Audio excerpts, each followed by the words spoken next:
Greetings, this is your boy, Mr. Miller, aka the Student Advocate, and we are having a village conversation today on the subject of bullying in hopes to rebuild and repair the relationship between the parent, the school, and the student that both the parent and the school are serving. Because I'm a firm believer in the African proverb that it takes a village to raise a child. Now, I know everybody don't subscribe to that, but if you send your kid to a public school, then you need to make sure that that school is a part of your village, that you and that teacher and those counselors and the admin team are on the same page. And one term that gets thrown around, and there's one triggering word that causes a lot of dissension between parents and the teachers at the school, and it's that bullying term. So let's go ahead and discuss it. Because there's a huge difference between what the teacher is experiencing and seeing that's in the space who are interacting with all the kids, especially in the middle school and high school level, and even on the elementary school level, than what the parent is seeing or hearing from the kid at home. Let's get into it. So at my high school, I am what's called the prevention and intervention specialist. And one of my duties is to deal with a lot of the conflict that happens between students. So I'll typically have a parent that'll come in and say, hey, my kid has reported to me that they're being bullied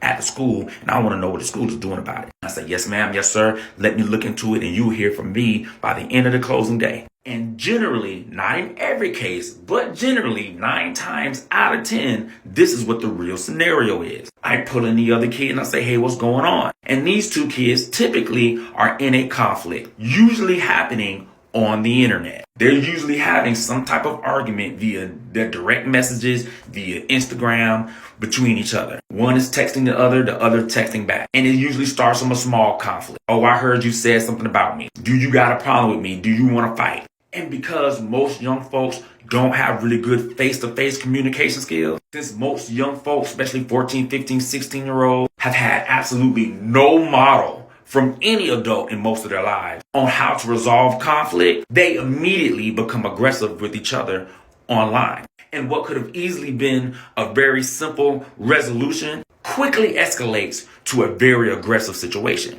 And because they know they're having this conversation and this argument and this conflict in the presence of their peers online, because it's happening on Facebook, it's happening in the DMs, it's happening on Instagram, and everybody's seeing it. It's happening in a group chat with 20, 30, 40, 50 of their peers. No one wants to lose face. No one wants to look scary in front of their peers. So everybody's talking real big talk. What's up? What do you want to do? You want to hit about it? Let's just fight then. What you want to do? It's going to be on go. It's going to be on site when I see you. Oh yeah, okay, let's go then. We'll see you on Monday. And this conversation is happening. This type of talk is happening from both parties. So now the kid know that there's a fight to be expected when they go to school on Monday. And since no kid wants to be in trouble at home with their parents, what they typically do is delete all their responses, delete all the things that they said on this group chat, and tell their mama they've been bullied. Part 2.